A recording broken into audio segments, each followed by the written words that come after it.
รถตำรวจเอามาจับป้ามึงเหรอเล่นกรุงเทพด้วยระแวงกลัวแต่งตัวเมื่อคืนกับคืนกี้โอ้ต่างกับฟ้าไอ้คนเมื่อคืนไม่ได้มาไม่สบายเจริญพรญาติโยมก็มากันเยอะดีนี่ยังไงก็ช่วยกันรวมๆกันนะไปประกันอาตมาทีระแวงกันดิก่อนอื่นเขาออกตัวแทนลิเกเด็กคณะสอนรามโยมเราไม่ได้เอาศาสนามาล้อเลียนนะพระลิเกขอบคุณมากครับขอบคุณครับขอบคุณครับอย่าลืมให้สินให้พรด้วยอายุมันรวยสุขรวยพระรวยรวยกันไปโยมขอบคุณมากมีปัจจัยมาด้วยขอบคุณครับครับขอบคุณครับครับขอบคุณครับครับผมครับผมขอบคุณครับสบายใจขอบคุณมากครับขอบคุณครับเวลาสักครู่นะครับรายได้ดีสงสัยจะบวชอีกนานไปเรื่อยไปเรื่อยขอบคุณครับขอบคุณครับครับผมขอบคุณนะครับสำหรับท่านรางวัลครับที่มอบให้น้องเบลของเราสบายใจผู้มากไปด้วยความสามารถนะครับในด้านการแสดงขอบคุณครับครับเชิญเลยครับโยมเชิญเลยครับผมเชิญเลยครับผมสบายใจดีขอบคุณคนใจยากด้วยขอบคุณครับขอบคุณครับเอามาอีกแล้วคิดว่าจะหมดไปตั้งแต่เมื่อคืนแล้วเนี่ยเหลือวันนี้ด้วยขอบคุณครับไม่หูไม่ได้หูไม่ได้แล้วไม่มีหูก็เป็นปลาไหลสิครับขอบคุณครับครับขอบคุณมากโยมเอากลับไปเลยเราเล่นนะครับขอบคุณครับไม่เป็นไรครับขอบคุณมากไม่เป็นไรจะเอาให้ได้แล้วว่างั้นเอาตามใจเนาะขอบคุณครับขอบคุณครับสบายใจแล้วมีอีกไหมเนี่ยทางด้านโน้นอีกวันเอากลับมาเลยครับผมราตรีนี้ยาวไกลครับขอบคุณครับขอบคุณครับขอบคุณครับขอบคุณครับเวลาสักครู่นะได้เยอะแล้วเดี๋ยวเลิกแม่งสบายใจแล้วอ่ะขอบคุณครับครับผมขอบคุณมากครับเดี๋ยวค่อยคุยกันโยมจะทำวัดก่อนฝากตัวเป็นลูกศิษย์แล้วนะคิ้วของนะไม่เอาหรอกเป็นพระก็ลำบากอยู่แล้วต้องมาดูแลลูกศิษย์อีกแต่ทุกวันนั่นเดินอย่างเงี้ยจะรอดหรือเปล่าก็ไม่รู้พี่ป๊อกเดี๋ยวก็หายทำใจไว้ดีๆคนเรามันจะต้องมีเจ็บมีไข้กันบ้างแต่ก่อนพ่อผมตายพ่อผมอาการแบบนี้เลย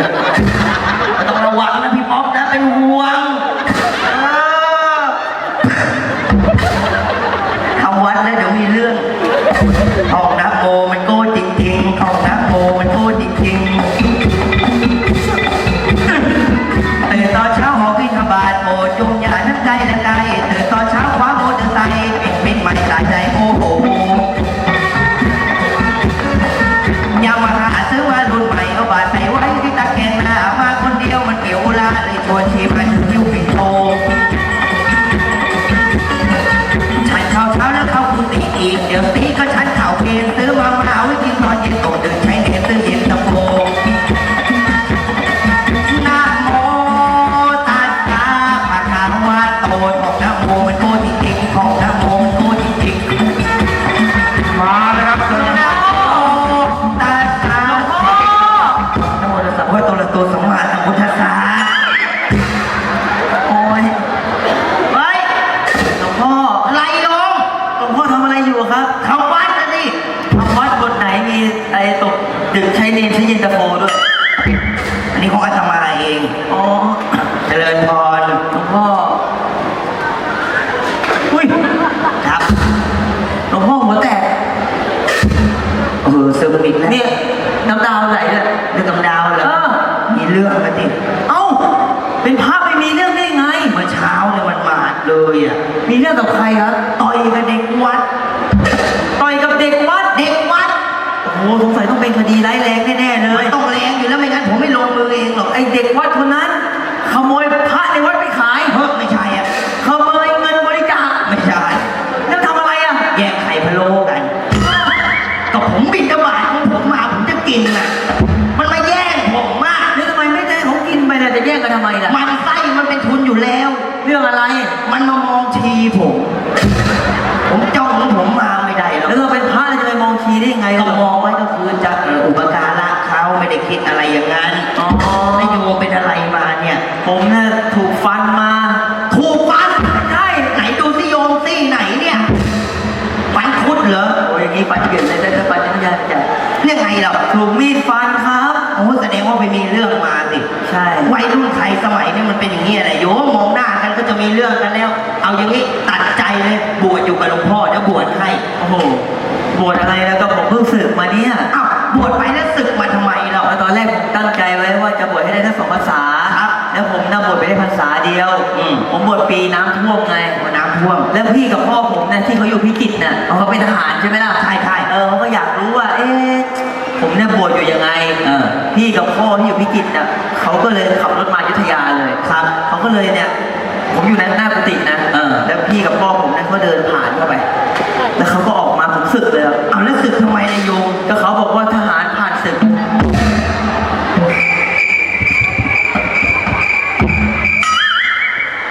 ได้ยินเสียงลมพัดไหม่โยม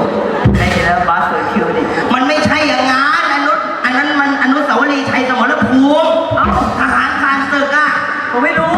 ไม่เกี่ยว เอาอย่างนี้ผมไปบวชทันไหมเนี่ย ไม่ทันแล้ว โอ้เสียดายเลย แต่อยู่ไปแก้อยู่ไปเรื่อยๆเพราะประเทศไทยเราเจริญแล้ว ทำไมอ่ะ เอ้าก็ประเทศไทยของเราเนี่ยผูกสัมพันธไมตรีกับ5 ประเทศ โอ้โหไม่ได้ดูข่าวเมื่อเช้าไง ก็ไม่รู้เหมือนกัน ดังนั้นใน5 ประเทศเขาก็พากันขึ้นเครื่องบินไปประเทศไทยเป็นเจ้าภาพ โอ้โห และทีนี้พอขึ้นเครื่องบินไปอ่ะเครื่องบินมันจะตกกันสิมันรับน้ำหนักไม่ไหวอ่ะ เอ้าทำไมอ่ะ ต้องมี3 ประเทศที่ต้องเสียสละ ประเทศแรกอเมริกา ยังไง อเมริกายืนขึ้นเลย ยืนขึ้นก่อนจะกระโดดลงไปบอก เราขอทำเพื่อเทพีเสรีภาพ โอ้โหสุดย ย อ อ ด ด เลย กระโดดลงไป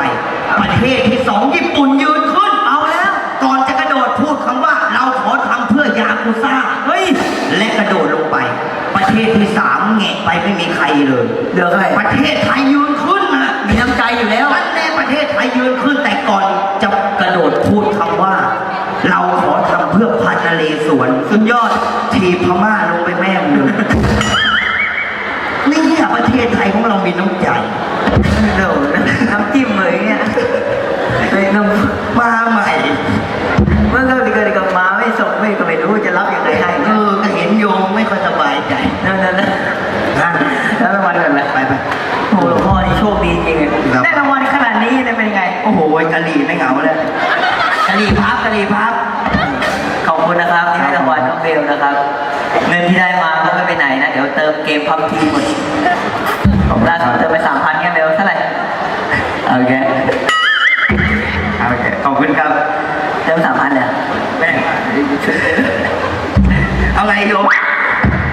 ช่วยผมหน่อย เป็นไงเรา ผมเนี่ยต้องมาช่วยผู้หญิงคนหนึ่ง ครับ ก็จะฝากเด็กไว้ให้หลวงพ่อเลี้ยงหน่อย ไม่เป็นไร เป็นไรไหมเนี่ย ไม่เป็นไรนะ แล้วมองหน้าทำไม โอ้โหเรียนได้ มองหน้าจิกหน้าจิกตา แม่รักทำไมผู้ชายเนี่ย รู้ได้ไง นี่เด็กผู้ชายเนี่ยไม่ใช่ผู้หญิงหรอกอย่างเงี้ยผู้ชาย เติมเกมไปเดี๋ยวพอแล้วมั้งเสร็จเลยเนี่ย เด็กผู้ชาย ไปอุ้มเด็กให้มันดีเนี่ยเด็กอุ้มนี้ เฮ้ยจะพูดถึงเรื่องเด็ก ไอ้เหี้ย น่าสงสารเมื่อเช้าก็เก็บมาคนหนึ่ง โอ้ เจอในถังขยะ เฮ้ย มดแดงกำลังเจาะตาเลย แต่ไม่เป็นไรพอดีมดเอ็กซ์มาช่วยไว้ก่อนกูดูหนังมา ไม่ชอบจริงเนี่ยช่วยผมหน่อยนะถ้าเช้านี้หน่อยเลือดผมหมดตัวแล้วผมต้องไปแล้วนะไปก่อนนะหลวงพ่อนะฝากเด็กไปด้วยแล้วแหวนที่เด็กเวลาเด็กโตก็ให้เด็กใส่แหวน ได้ ผมไปเจอกันในภายภาคหน้าผมได้จำเด็กได้ ครับผม สวัสดีนะครับไป โชคดีนะน้องเอ็กซ์เนี่ยเล่นลิเกดีอ่ะมีคนแอบชอบอยู่ นะ มีคนแอบชอบอยู่ ใครอ่ะ กูก็ไม่รู้เหมือนกันมันแอบอยู่อ่ะถ่ายภาพไว้บังต้อง ไปนะพ่อนะเดี๋ยวผมไปหารหัสเติมให้โชคดีครับ เฮ้ย เติมเกมหมดดีชีวิตเนี่ย ไม่ดีซะแล้ว อ้าวเฮ้ยอีกด้านหนึ่ง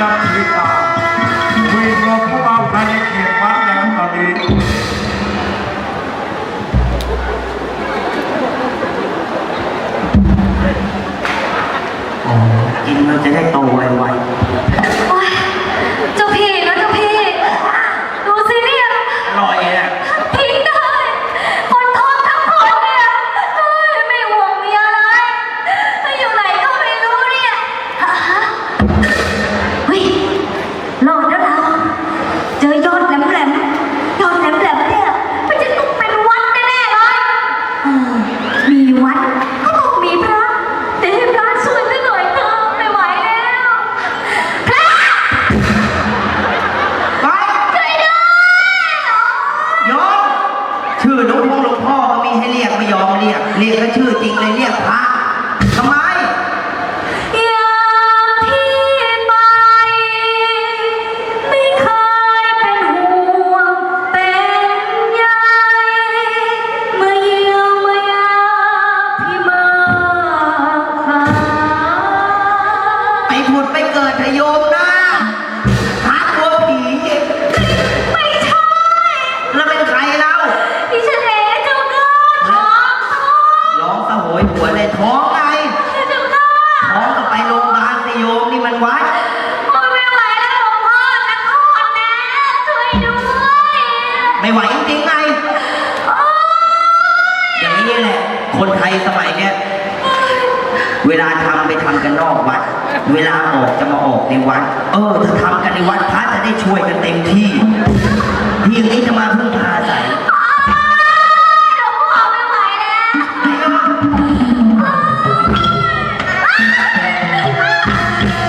อย่ามาหลอกมาหลอนเลยจะทำบุญกวดน้ำแม่อย่า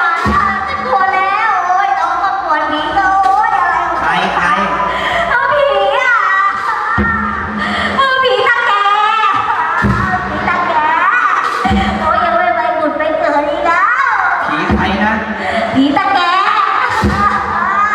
เน็ตกูเหมือนมากขนาดนั้นเลยเหรอ เหมือนตอนใกล้จะตายอ่ะ ออกจากวัดกูไป ไปครับไป หลวงพ่อ เริ่มกวนตีนพระแล้วมึงเนี่ย พ่อนะเจ้าค่ะ อะไรเนี่ย อะไร แต่ก็เหมือนตะแกรงชิบหายเลยว่ะเหมือนจริง มึงนี่อ้อร้อนนะทำไมมาทำไม ๆช่วยด้วยหลวงพ่อ เดี๋ยวไปสัญญกรรมอะไร อ้าว เอาถ้ากูรวนไปแล้วมึงอ่ะ พ่อ ทำไมเรา นี่หลวงพ่อจริงๆใช่ไหมเนี่ย พระโยม พระใช่ไหม ครับ แล้วหน้าทำอะไรมาไม่แตกกันแล้วนะหลวงพ่อ นะช่างมันเถอะโยมมาแย่แล้วไปเข้าข้างในก่อน เดินไม่ไหวแล้วหลวงพ่อเอ้ย ได้ทำไงแล้ว จุงไปหน่อย อาบาดอีกแล้ว โอ้ย โอ้ยโยมมือนิ่มเหมือนกันนะเนี่ยโยมแล้วไม่มีผัวให้เรา โอ้ยพูดถึงผัวเลย ทำไมอ่ะ ผัวทิ้งอ่ะ ผัวทิ้งอะไรวะเมียสวยๆขนาดนี้มันยังทิ้งได้ อย่างนี้แหละวัยรุ่นไทยสมัยนั้นนะโยม พอท้องปุ๊บมันก็ทิ้งปั๊บแล้วตัดอกตัดใจมีผัวใหม่ก็ชดแม่นเลย โอ้ยหลวง มี พ่ ผัว อ ใหม่เลย ใครจะไปชอบแล้วลูกมันจะมีคาท้องมันยังไม่ได้คลอดเลยเนี่ย โถมีคนที่เขารับได้ทำไมไม่บอกวะ มีใครแล้ว มีนี่เรามีผัวใหม่ก็ชดมาเลย ถ้ามีผัวให้มันอิจฉาเราเล่นๆเนี่ยต้องมีผัวในเครื่องแบบ มีผัวในเครื่องแบบ พวกตำรวจทหารใช่ไหมหลวงพ่อ พักเนี่ยแน่ พักเลยนะ เนี่ยเต็มยศแปะ อ้าว ค่อยๆเดินนะโยม มันเป็นอะไรก็ดีเหมือนกันแต่ไม่ต้องเหนื่อยทำกับข้าว ใจง่ายนะโยมเนี่ย โอ้ย ค่อยๆเดินนะ พ่อหลวงพ่อ เดี๋ยวจะล่วงไปเป็นห่วงเด็กกันสิโยม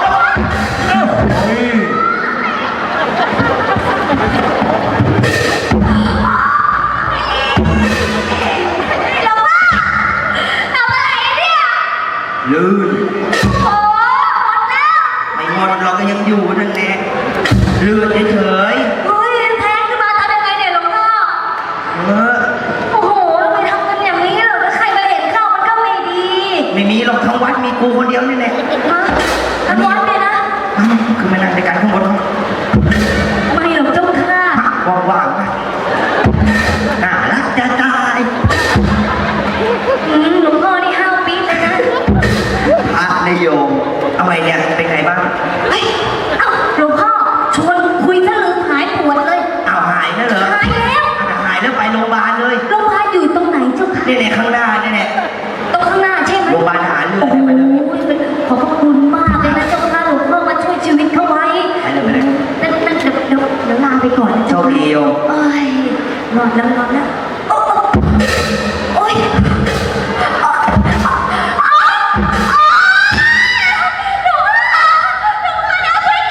ไ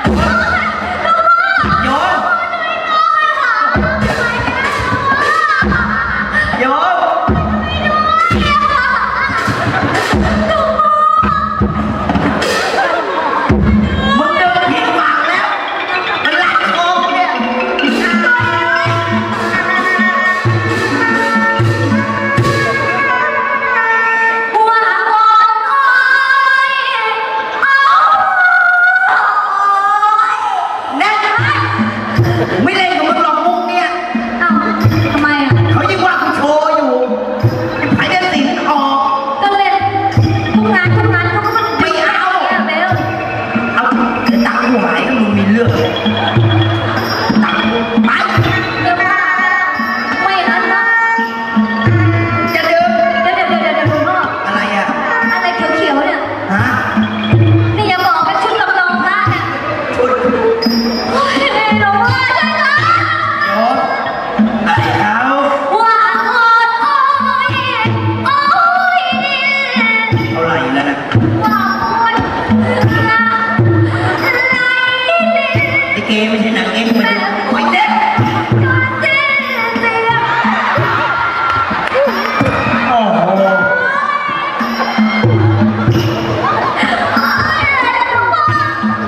มึงต้องการอะไรจากกู ก็ต้องการให้ช่วยเนี่ย เดี๋ยวมึงเอาตังค์กูมาก่อน วัดแข้งวัดขาแล้ว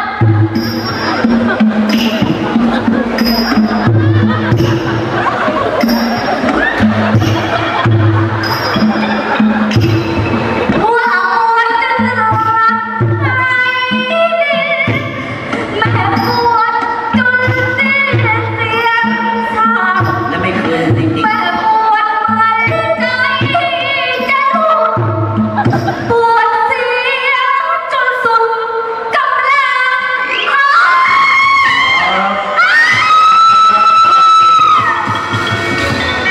พบกับน้องนันครับ ๆแหมโชว์อีกแล้วสวัสดีครับ เอ๊ะตังค์ล่วงแล้วเก็บตังค์ให้ดีก่อนเป็นใครเนี่ย ไอ้เรื่องหลวงพ่อทำอะไรเนี่ยทำอะไรอยู่เนี่ย หาเด็กมันคลอดลูก หาเด็กนะแล้วหาเจอไหมเนี่ย ไม่เห็นเลย จะไปเจอเลยนี่หาเด็กมาส่งให้แล้วเนี่ย ตัวอะไรเนี่ย ส่งเด็กไง เนาะเฮ้ยวานไปเอาตังค์กูคืนดีว่ะไหนเนาะตัวที่มันอ่ะ ฝากไว้ก่อนเดี๋ยวหลังลงนี่ก็คืนเนี่ย เออ นี่เขาถามอะไรอย่างเนี่ย เรื่องอะไรกัน ได้ข่าวว่าให้หวยแม่นไง มึงรู้ได้ไงเนี่ย เอ้าก็เห็นเนี่ยวันนี้เขาถูกกันเยอะเลย โอ้ยวันนี้88ใช่ป่ะ อ่า พูดถึงเมื่อคืนเนี่ยฝันมันมาดเลย ฝันว่าอะไร ฝันเห็นเต่า2 ตัวมันขี่กัน เอ้าแล้วไม่เกี่ยวอะไรกับเต่ามันอ่ะ เอาเกี่ยวดิพงให้เต่า2 ตัวมันขี่กันผมเดินไม่หน่อยกูเจออีก2 ตัวกูเลยตีเลขเลย ตียังไง ตี แล้วถ้ามันห้าล่ะ เอ้าก็ต้าไง แล้วถ้าหกอ่ะ ตก แล้วเจ็ดอ่ะ มันก็ออกเต็กนั่นไง แล้วถ้าแปดอ่ะ มันก็เต็กว่ามันไม่ออกเลขนี้หรอก แน่นอนนะ เออ เออ เอาไงต่อมึงอะมึงเรียกไง ไม่ใช่ก็ไม่ได้ว่าอะไร เออ เล่นดีมันได้ข่าวว่าโชว์บ่อยในพักเนี้ย งวดหน้าจำไว้นะ ทำไมอ่ะ ให้เลย3 มาแรง เฮ้ย จริง ไม่จริงหรอก ๆ3 มาแรงเนี่ย0 ดับ แกรู้ได้ไง เอ้าไม่เชื่อมึงลองเปิดพัดลมดิ3 มาแรง0 ดับกิ๊บ และสามแรงสุดด้วย